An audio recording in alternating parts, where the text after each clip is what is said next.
would love to move into some survivorship and living with metastatic breast cancer questions, sort of lifestyle and side effect type questions. We, when we sent out our last call for questions, I ended up getting several about sexual side effects and specifically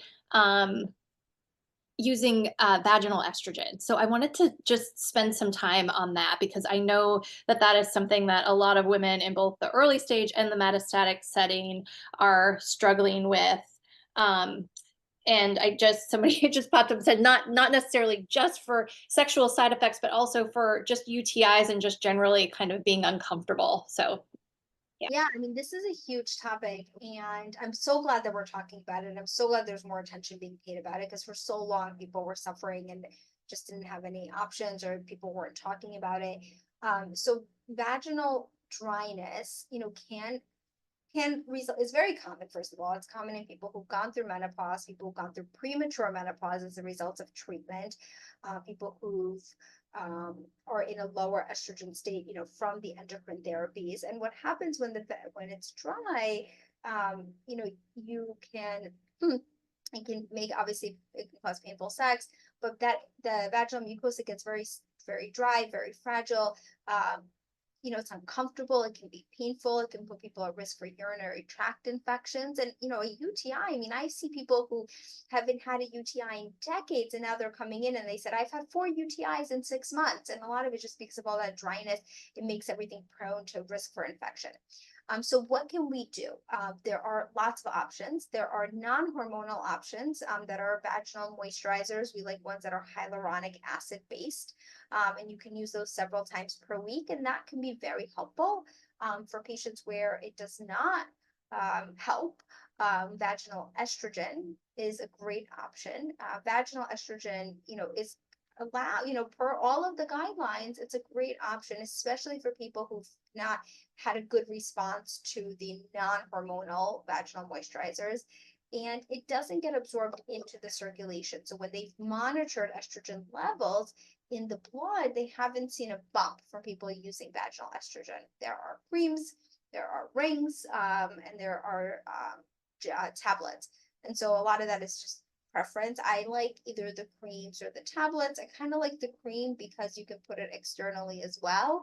And so around the urethra, and kind of lubricate that area. But the creams can be messy. So some people like the tablets. And so, either any of them are fine. And that can be very helpful. Now, one of the things that we see a lot in survivorship, and especially in the AYA population, is low libido or no libido. And I see someone brought that up here. And treating the vaginal estrogen, by treating the vaginal dryness, doesn't necessarily fix the libido, but if it makes sexual activity a little less painful, sometimes for some people that can be helpful.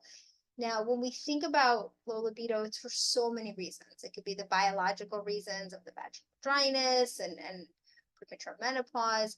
There's a psychiatric or mental health component, right, of the impact of body image and anxiety and depression in some people, and just the changes that have happened as a result of a diagnosis. And then the social part, which is sometimes, patients will say, my partner is afraid to touch me, or they don't want to hurt me, and it creates a lot of uncertainty. So all of these things play a role.